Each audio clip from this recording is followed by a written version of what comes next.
L'hebdo politique. Bonsoir et bienvenue à tous. Nouveau numéro de l'hebdo politique également diffusé sur Radio BPM. Et ce soir, mon invité est Grégory Garestier, le maire Les Républicains de Maurepas. Chaque dimanche à 18h, c'est l'hebdo politique. Grégory Garestier, bonsoir. Bonsoir. Vous avez 35 ans, vous êtes maire de Maurepas depuis mars 2014, mais vous avez été très tôt séduit par la politique. D'abord lors de vos études, puisque vous êtes titulaire d'un master de sciences politiques et communication, mais plus concrètement, vous êtes engagé dès vos 16 ans. D'abord, vous avez adhéré à l'UMP et vous aviez 20 ans. C'était en 2002.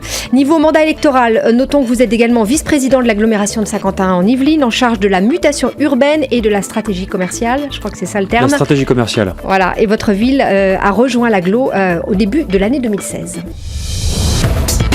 L'hebdo politique, Véronique de la Maisonneuve. Alors, vous n'êtes pas venu à ce micro depuis l'élection d'Emmanuel Macron. Alors, ma première question, comme à tout le monde, comment jugez-vous les premiers mois du chef de l'État ? Alors, j'estime qu'il a redonné toute sa fonction à la présidence de la République. J'allais dire que c'était pas très compliqué partant de François Hollande, mais en tout cas, je pense que les premiers pas sont bons à l'international. Après, au niveau national, il y a des choses qui vont bien et d'autres moins. Alors, qu'est-ce qui va bien, qu'est-ce qui va moins bien ? Alors moi j'étais évidemment pour les ordonnances sur la loi travail, évidemment, parce qu'il faut déverrouiller notre pays, il faut libérer les énergies. Après, d'autres choses qui vont moins bien où il doit encore faire ses preuves, je pense que c'est sur la réforme de la fiscalité locale. On va en parler avec la taxe d'habitation, où en tant qu'élu local et jeune maire, je suis très inquiet. Et puis après d'autres problématiques que nous avons en ce moment avec le personnel pénitentiaire ou d'autres problèmes que nous rencontrons dans notre société qu'il faudra traiter. Alors la taxe d'habitation, puisque vous en parlez, il faut faire des économies. Le chef de l'État a fait ce choix. Vous êtes comme beaucoup de maires pas du tout d'accord avec ça. Ce qui me dérange, c'est la manière de faire et le constat. Les élus locaux ont été échaudés pendant plus de 4 ans sous l'ancien mandat du président de la République. À Maurepas, nous avons perdu par exemple plus de 2 millions d'euros de baisse de dotation globale de fonctionnement. Donc ça a été des gros efforts à faire en interne. Et maintenant, on nous annonce un gel de la DGF, même si à l'intérieur de cette DGF, dotation globale de fonctionnement, il y aura quand même des péréquations et ça va encore baisser pour Maurepas. Et puis la fiscalité locale, où là, on va entacher encore plus la libre administration des collectivités territoriales. Et donc, moi j'estime que c'est pas la bonne manière de faire. J'aurais souhaité plutôt qu'on revoie globalement la fiscalité locale, qui n'est pas juste, puisque les valeurs locatives datent de 1900 années 70. Et donc le fait de supprimer totalement la taxe d'habitation, ou déjà pour 80% des Français, des gens se demandent pourquoi 80%. Si c'est un impôt injuste, pourquoi les 20% qui restent, ce serait juste pour eux. Mais j'ai entendu dire qu'il y avait une suppression totale au terme à l'échéance de 2020. Malgré tout, je suis quand même très inquiet parce qu'on aura quand même une contrepartie de l'État, justement, sur cet axe-là. Et donc ça va, je pense, et on le voit au niveau de l'AMF aussi, de l'Association des maires de France, ça va rompre le lien direct qui existe entre le citoyen, le contribuable, et le service public qu'il finance lui-même. Et là, ce lien n'existera plus.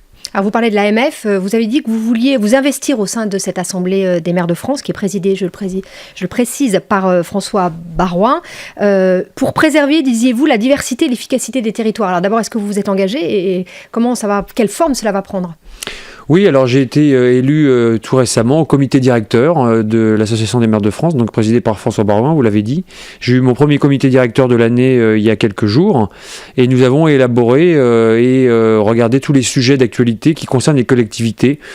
La taxe Gemapi qui concerne les inondations, la réforme intercommunale, la fiscalité locale évidemment, où tous les élus locaux sont inquiets.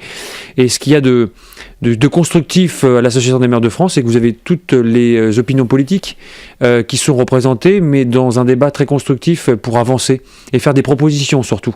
L'objectif, c'est de faire avancer les choses, évidemment aux côtés de l'État, de faire entendre aussi la volonté des élus locaux, parce que nous sommes encore très inquiets. Est-ce que vous êtes entendu ? C'est pas tout de trouver des solutions ou de trouver des idées, mais est-ce que vous êtes entendu ? Est-ce que vous avez l'impression que, via notamment François Baroin, est-ce que le chef de l'État vous écoute ? Écoutez, il a été reçu par le président de la République a reçu le président du Sénat, Gérard Larcher, qui évidemment représente les territoires. François Baroin fait aussi un travail de terrain remarquable avec l'ensemble du bureau de l'AMF pour faire entendre un certain nombre de problématiques. Et j'espère que le président de la République va les entendre. Et c'est pour ça que d'ailleurs que le Sénat va aussi faire des propositions sur la fiscalité locale, une réforme. Parce qu'évidemment, le président Macron a été élu sur un programme, il ne fait que l'appliquer. Donc maintenant, à nous, élus locaux, d'être vigilants et de faire des propositions pour que on ne connaisse pas, j'allais dire, les déboires des années précédentes.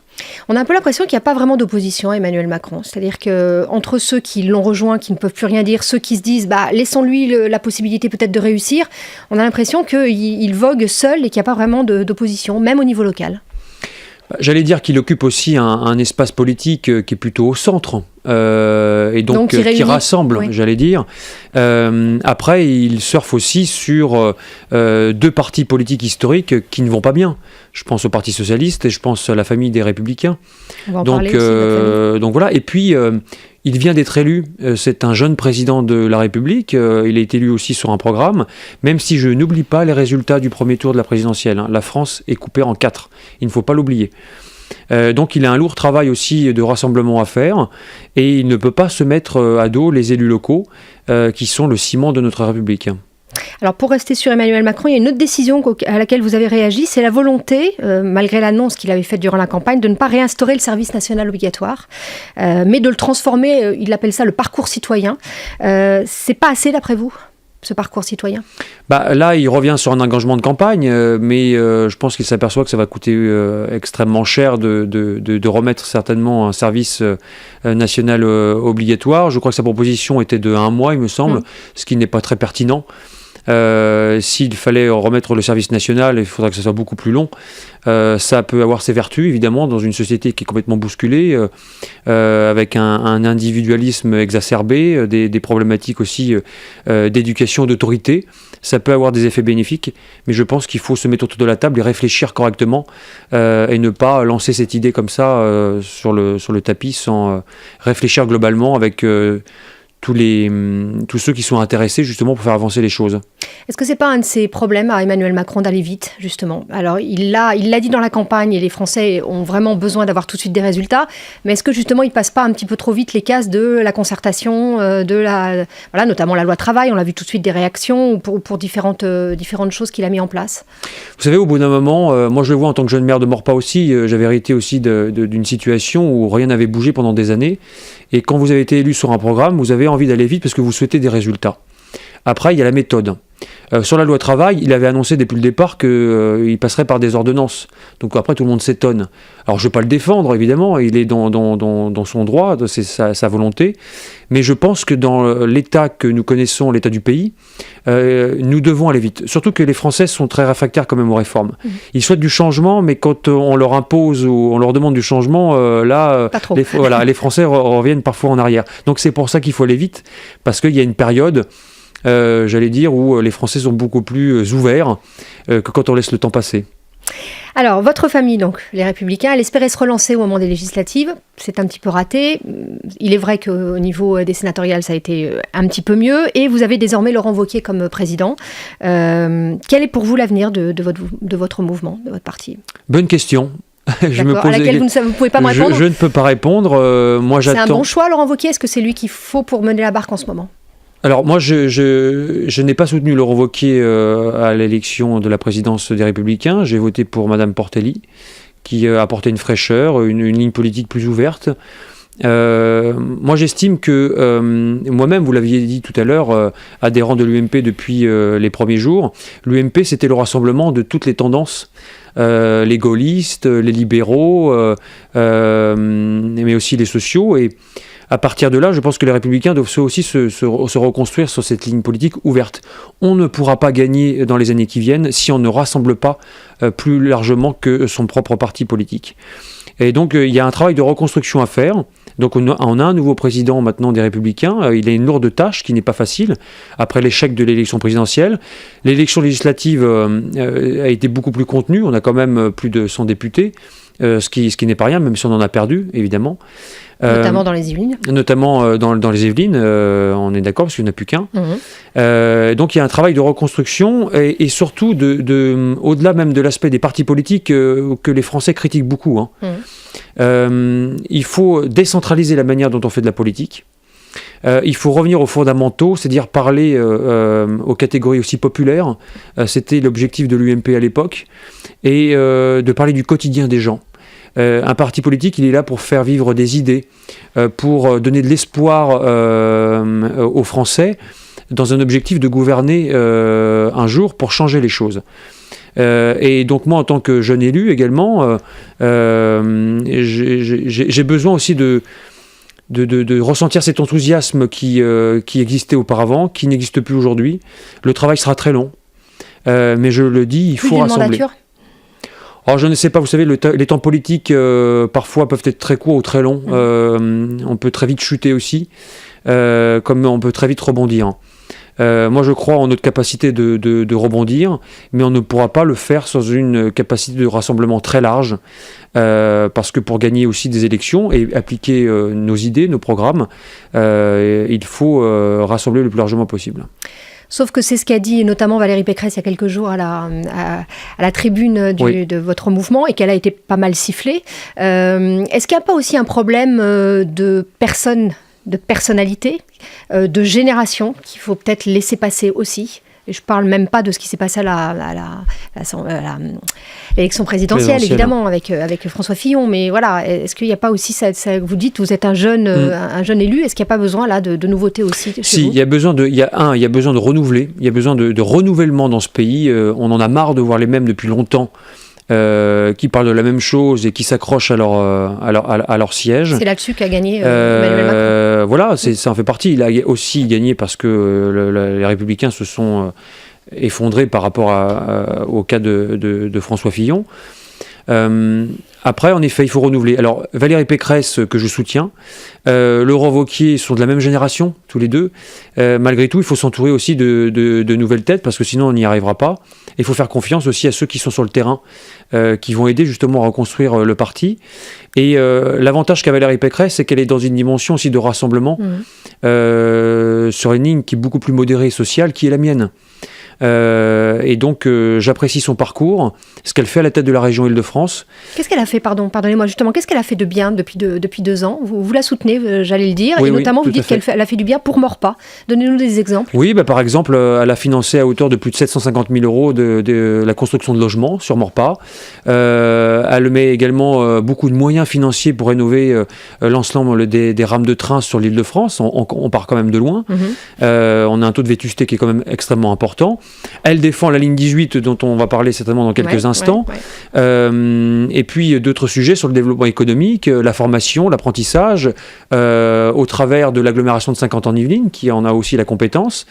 Donc voilà, c'est un spectre très large, et en tout cas, en tant qu'élu local, je vois des résultats de son action au quotidien. Et c'est aussi pour ça que je la soutiens, parce qu'elle a l'avantage d'être une femme de terrain et présente. Et que c'est une femme politique qui, je pense, a de l'avenir. Alors cette ligne 18, elle crispe bien tout le monde. Elle fait partie donc de ce grand pari. Le gouvernement dit on y réfléchit, peut-être qu'on ne va pas la faire aller jusqu'au bout, peut-être qu'elle ne passera peut-être pas, elle n'ira pas jusqu'ici, jusque dans les Yvelines. Bref, vous faites partie de ces élus qui disent qu'il faut absolument que ça aille jusqu'ici et que ça existe. Vous le voyez comment, ce projet? Est-ce qu'il peut aboutir, ou est-ce que ça va faire partie également des économies qui vont faire que non? Alors, si on part que d'un point de vue économique, j'allais dire, on est mal parti. Je rappelle que la ligne 18, c'est un projet qui a été initié par le président Sarkozy en 2009 avec le Grand Paris, qu'il y a eu des enquêtes publiques qui ont été réalisées en 2015, donc c'est un travail quand même qui date de près de 10 ans. Et on vient comme ça tout d'un coup peut-être tirer un trait sur ce grand projet qui, je le rappelle, va dynamiser un secteur, la partie est de Saint-Quentin-en-Yvelines, sur le territoire aussi de Guyancourt, pour avoir une articulation avec le plateau de Saclay, le plateau de la recherche et de l'innovation dans le monde, ce qui n'est pas rien, et aussi en France. Avec aussi une articulation avec l'aéroport d'Orly. Donc c'est vital pour le territoire de Saint-Quentin-en-Yvelines. Si on souhaite se développer, attirer des entreprises, construire du logement, amener des cadres, il faut qu'on ait cette ligne 18. Et ce que je ne comprends pas, c'est le flou autour de cette question. Alors parfois on a des échos que ça pourrait se faire, parfois on n'en a pas, donc moi-même je ne sais pas. Vu de l'Élysée, peut-être que le développement de Est Saint-Quentin en Yvelines, c'est pas une priorité. Ben oui, mais alors dans ces cas-là, il faut nous le dire clairement, il faut proposer des solutions alternatives, et que dire de tout ce travail qui a été fait pendant 9 ans par les élus locaux, l'État à l'époque. Et on ne peut pas à chaque fois revenir en arrière parce qu'on change d'équipe à la tête de l'État, de ce type de projet, d'infrastructure. Nous vivons actuellement sur les infrastructures des années 60, de l'époque de la construction de la ville nouvelle. Donc je suis quand même inquiet parce qu'on s'est densifié depuis un moment. Et donc si les transports ne suivent pas, nous allons être saturés. Et à force, nous allons faire partir les talents et les entreprises qui vont aller ailleurs. Allez, on passe à la deuxième partie de cette émission. L'hebdo politique. La suite de cette hebdo politique où je reçois ce soir Grégory Garestier, le maire de Maurepas. Alors je l'ai dit en vous présentant, vous êtes vice-président de l'agglomération de Saint-Quentin en Yvelines, en charge de la stratégie commerciale. L'agglo qui est, vous me dites si je me trompe, le premier pôle commercial des Yvelines, hein, c'est ça ? Oui. Mais avec le développement des grandes surfaces, alors on a vu One Nation, il y a Paris-Ouest, il y a le centre commercial de Saint-Quentin, il y a le futur Open Sky à Plaisir. Est-ce qu'il reste de la place pour les commerces de proximité, par exemple, chez vous à Maurepas ? Bonne question. Oui, on est le premier pôle commercial des Yvelines. On a le double de surface commerciale par rapport à la moyenne française, 1350 m² pour 1000 habitants, alors que la moyenne c'est à peu près 600. Et donc c'est pour ça que je conduis une stratégie globale sur l'ensemble des 12 communes, pour juste trouver une articulation entre nos pôles commerciaux. On en a 3 importants, vous les avez cités, avec Plaisir-les-Clays, Maurepas-Coignières et aussi Montigny avec l'espace Saint-Quentin et SkyWest. Et donc, il faut trouver une articulation intelligente entre ces pôles commerciaux et le commerce de proximité. La compétence de l'agglomération est sur les pôles commerciaux. Le commerce de proximité reste aux collectivités, aux communes. Malgré tout, il ne faut pas opposer les uns contre les autres. Ça fonctionne ensemble. Ce pas les mêmes personnes qui vont... Ce ne sont pas les mêmes personnes, et ce que l'on trouve dans les commerces de proximité, ce ne sont pas les mêmes produits qu'on trouve dans les pôles commerciaux. Après, une fois qu'on a fait ce constat-là, déjà, il faut qu'on arrête de construire de nouvelles zones commerciales. Il faut faire du renouvellement urbain sur les zones commerciales existantes pour les aider à se développer et aussi à faire face à la concurrence extérieure en dehors de Saint-Quentin, évidemment. Celle de Plaisir, par exemple, c'était pas la peine de la faire ? Si, parce que Open Sky, c'est un renouvellement urbain. C'est une zone qui existait déjà. Oui, c'est vrai. Qui était depuis longtemps. Voilà, ça fait plus de 10 ans que la maire de Plaisir se bat sur ce projet. Donc là, on a un renouvellement qui existe. On n'est pas sur des dents creuses. Ce que je veux dire, c'est que maintenant, nous ne souhaitons pas développer une nouvelle activité commerciale sur des dents creuses. Et le commerce de proximité, moi, j'en appelle aussi aux consommateurs. Parce que tout le monde souhaite des commerces de proximité vivants, mais encore faut-il que les gens y viennent y consommer. Donc c'est pour ça aussi que, il y a une responsabilité de chacun d'entre nous d'aller dans ces centres-villes, dans ses propres communes pour les consommer, et d'aider aussi le commerce de proximité à muter.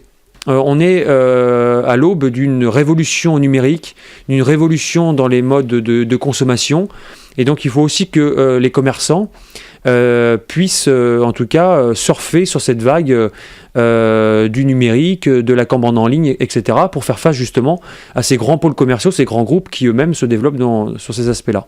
Sur les grands centres commerciaux, celui de Saint-Quentin, il est un peu dans la tourmente quand même. Il est, certains endroits, c'est complètement abandonné, du côté du cinéma notamment. On voit ouvrir des boutiques puis fermer. Qu'est-ce qu'on fait de ce centre ? On ne peut pas totalement l'abandonner. En même temps, on sent que les gens, eux, n'y viennent plus trop. Voilà, est-ce que c'est pas un peu une épine ? Alors, il y a eu des échecs successifs sur la commercialisation de SkyWest à l'intérieur même. Maintenant, il y a une nouvelle stratégie auprès du groupe Amerson qui gère cet établissement avec l'espace Saint-Quentin. Et en commission départementale d'aménagement commercial a été validé un nouveau projet destiné à la culture, aux loisirs. Et donc là, il y a les Furets du Nord qui viennent d'arriver. On a aussi bientôt Highway, qui est un espace de Formule 1 et de réalité virtuelle aussi qui va arriver. Donc voilà, il y a une recommercialisation qui arrive. D'accord. Ça prend du temps parce qu'il faut requalifier les cellules commerciales et il faut trouver des porteurs de projets. Donc j'ai bon espoir que d'ici 2019, l'ensemble SkyWest soit de nouveau plein. Alors, totalement autre chose, les polices municipales d'Élancourt, de Coignères et de Maurepas vont s'unir pour former une police intercommunale. C'est un gain financier que vous cherchez ou alors il y a un peu trop d'incivilité pour une seule police municipale ? Non, en fait, déjà j'avais un engagement de campagne, c'était de créer une police municipale. Quand je suis arrivé aux responsabilités, nous n'avions que 2 agents. Donc il n'y avait pas de stratégie. Oui. Voilà. L'objectif, c'est pas de remplacer les missions de la police nationale, qu'on s'entende bien, mais c'est de venir en appui des forces de l'ordre et aussi de répondre à des problématiques du quotidien. Les problématiques de stationnement, de taillage de haies, de problèmes de voisinage, de nuisances, etc. Tout ça, c'est la police municipale qui peut le traiter. C'est la vie quotidienne, ce sont mes pouvoirs de police. Et donc j'avais aussi un engagement de campagne qui était de créer une brigade de nuit. Parce qu'on a beaucoup aussi de faits qui se passent pendant la nuit. Nous avons une délinquance aussi qui se déplace, une délinquance de jour et une délinquance de nuit.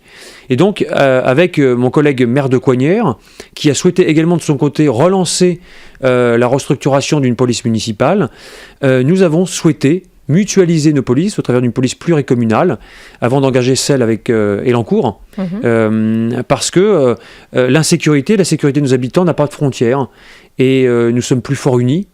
Donc c'est pour ça que nous avons souhaité, à terme, créer la plus grande force de police pluricommunale des Yvelines, avec plus de 40 agents, avec les mutualisations des polices des Coignères et d'Élancourt. C'est fait là, c'est parti ou pas ? Alors en conseil municipal du mois de février, nous votons la mutualisation avec Coignères, et ensuite on engagera la mutualisation avec la ville d'Élancourt. Voilà. Alors vous souhaitez également réhabiliter les espaces publics pour préserver, dites-vous, la qualité de vie. Après le square de Beaufortin qui a été réalisé en 2017 dans le quartier de l'Agio, les travaux de square de Rohan dans le quartier de la Marnière, enfin bref, vous allez de plus en plus développer tout ça. C'est important, la qualité de vie pour vos habitants, le fait qu'ils puissent se rencontrer, communiquer, être ensemble, oui. Toutes les générations, Oui, alors niveau social. je suis en tant que Maurepaisien de naissance et d'origine, je suis très attentif à la qualité de vie qu'ont les Maurepaisiens dans leur ville. C'est une des raisons pour laquelle, d'ailleurs, beaucoup de Maurepaisiens sont là depuis très longtemps. Et ils restent à Maurepas. Et donc, nous avons aussi des lieux, des squares urbains qui ont l'âge de la ville nouvelle, qui n'ont jamais été rénovés ou entretenus. Et donc, je me suis lancé, en effet, dans un projet ambitieux qui est de rénover un certain nombre de squares pour plus d'1,5 million d'euros. Et donc, vous avez cité le square de Beaufortin, le square de Rohan et le square de Ré qui arrivent. Donc, des espaces totalement rénovés avec des agrès sportifs, des espaces pour enfants, pour les seniors, des jardins potagers également à partager. Donc voilà, ça crée une dimension sociale qui est importante. Ça permet à toutes les générations de se croiser. Et j'estime que ça fait partie aussi du bien vivre ensemble dans une commune, et que c'est dépenser correctement l'argent des Maurepaisiens, de leurs impôts, qu'au pied de leur maison, ils aient aussi un cadre de vie qui soit respecté, rénové, et qu'ils se sentent toujours bien à Maurepas. Alors justement, on débute une année, là, l'année 2018. Qu'est-ce que vous souhaitez à votre ville et à vos habitants ? Pour l'année qui vient ou les prochains mois ? Alors pour la ville, je souhaite qu'elle continue à se moderniser, évidemment avec tout ce que je mets en place avec mon équipe. Ce sont des grosses journées, des nuits parfois. On le fait toujours avec passion, avec énergie. Avec des projets, par exemple, à nous dire dans les prochains mois là, qui vous tiennent à cœur ? Oui, la rénovation de l'école de l'Agio, le plus grand chantier scolaire du mandat, 4 millions d'euros. On a 17 écoles, 4 millions d'euros. Le lancement, enfin, au prochain conseil municipal de demain soir, de l'assistance à maîtrise d'ouvrage pour la reconstruction de la piscine, en lieu et place de l'ancienne, avec les villes de Coignères et d'Élancourt. Très gros projet, avec les débuts des travaux qui vont arriver d'ici la fin de l'année 2019, pour une livraison en 2021. Donc ça y est, c'est lancé. On a également d'autres grands projets sur les écoles, sur le cadre de vie. Il faut aussi qu'on réfléchisse à davantage aussi de moyens pour notre police municipale. Et puis plein d'autres. On continue le budget participatif, 3e édition, qui a très bien fonctionné, avec aussi des équipements sportifs qui ont été réalisés grâce au budget participatif. Donc c'est les Maurepaisiens qui viennent voter eux-mêmes pour des projets qui se réalisent. Et puis aux Maurepaisiens, je leur souhaite d'être positifs. Voilà, d'être positif. On vit dans une société aujourd'hui où on est dans l'immédiateté, on est dans la consommation directe, parfois la défiance. Donc je pense qu'il faut avoir confiance et avoir un bon état d'esprit. Tout n'est pas simple, tout ne va pas rapidement. La décision politique, elle met du temps à s'appliquer. Et donc Voilà, je suis dans cet état d'esprit avec enthousiasme et en même temps avec beaucoup de réalisme. Mais la politique reste une des solutions quand même. C'est pas ce que pensent la plupart des Français, mais vous leur dites que l'action politique reste encore une solution. Oui, moi je suis un élu de terrain, un élu local, et le maire reste l'élu le plus apprécié des Français. Parce qu'on est très proche de nos habitants tous les week-ends. Moi, je suis sur le terrain auprès des associations, auprès de tous les acteurs qui font vivre la ville de Maurepas. Et il ne faut pas perdre ce lien. Et les Français, mes habitants, sont très attachés à ça. Et donc, il faut que je cultive toujours ce lien. C'est pour ça que j'ai mis en place beaucoup de choses sur la démocratie locale, en direct avec le maire par téléphone, Facebook, de manière directe. Quand il y a des problématiques aussi, quand il y a des Maurepasiens qui m'envoient des courriels ou me téléphonent, je vais directement les voir chez eux. Parce que je souhaite moi-même garder ce lien et ça me permet de toujours avoir les pieds sur terre et aussi d'être confronté à la réalité du quotidien de mes administrés pour pouvoir ensuite les faire remonter à un cadre beaucoup plus national. Voilà. Merci beaucoup, Grégory Gastier, d'avoir été notre invité. C'est la fin de cette hebdo politique. Vous pouvez retrouver cette émission en podcast et vidéo sur notre site internet. Bon dimanche à tous et à la semaine prochaine. Au revoir. Au revoir. Chaque dimanche à 18h, c'est l'hebdo politique.